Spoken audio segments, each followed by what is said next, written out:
Great. So Biden is known for saying one thing and doing something completely different. But what we do know about his plans for a hypothetical first 100 days in office would include stopping deportations, limiting ICE arrests, and a full restoration of DACA. Should we expect a surge at the southern border?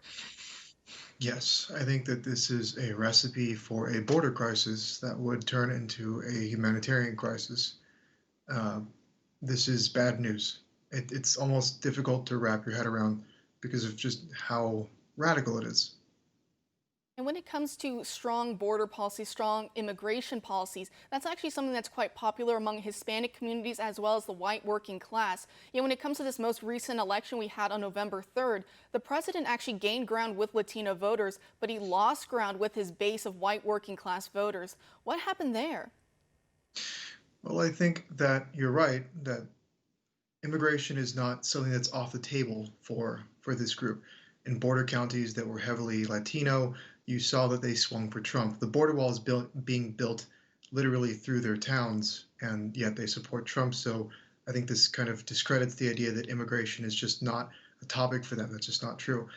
On the other hand, I think the white working class issue was the result of the administration abandoning issues that appeal to the white working class, like the infrastructure plan that nothing ever came of it, right? Instead of infrastructure, we got criminal justice reform, and then at the last moment, the pivotal moment, the instead of getting the stimulus package, which obviously helps all Americans, but I think would have been huge with the white working class.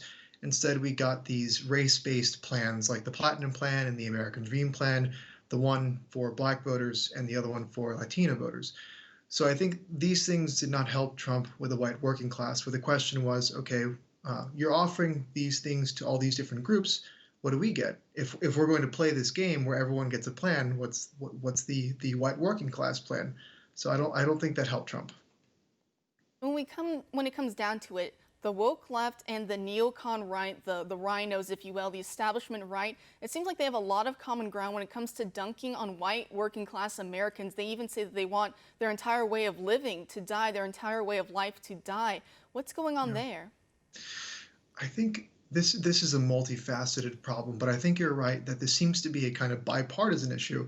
You had Bill Kristol, who's formerly the head of the Weekly Standard before that magazine sunk, said in 2017 after Trump won that the white working class deserved to be replaced with immigrants. That is just insane, right? And in 2016, when you had people defending the white working class saying, look, the reason that these people are gravitating to Trump is because he's offering them something that no one else, he's simply acknowledging that they exist and that they need help, right? And so in National Review, you had Kevin Williamson writing a response to that saying that, well, the truth about these downscale, struggling white working class communities is that they deserve to die. And I think that explains Trump's success with them, is that he acknowledged that just like anybody else, they need love and attention.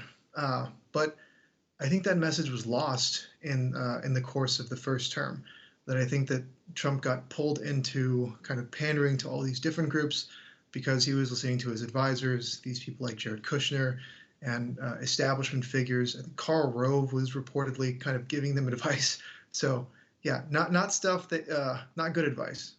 When it comes to this pandering, we see, as you were mentioning earlier, Juneteenth, police reform, calling George Floyd's death, which was an OD death, calling that just a straight out murder. And my favorite one, not in a good way, but in a bad way, my favorite one over this past summer of rioting, when you saw Trump supporters who were actually going out into the streets to defend what the Republicans in Congress claimed to defend, and they were taking crowbars to the heads and all this. You still see the Republicans standing on the hills, Capitol Hill, and saying, well, these rioters who are crowbarring Trump supporters, well, they still have a good message. They're just being hijacked by agitators or being hijacked. That's right. No, that's not it at all. Would you Yeah, agree? yeah, yeah. I totally agree, and I think that the most recent comic example of this was the Million MAGA march that happened in D.C. And it was actually one of these things. It was a peaceful protest, believe it or not. But as people left the protest on the way home, especially if they were walking back to their hotels alone, they got jumped. And there's videos of like middle-aged men, older men getting surrounded by Black Lives Matter people and Antifa and getting beat on, like getting their flags taken away from them and getting hit in the head with their flags. And what does Ted Cruz say? Violence from the right and the left is unacceptable. It's just ridiculous. It's so obvious that the Republican Party is still, after months of writing, just terrified to take a hard stance against the left because they have tied these issues ostensibly to racial justice. So so Ted Cruz has to make sure that everyone knows he's against violence from the right, as poor like old men wearing MAGA stuff are getting pushed over by people wearing BLM stuff.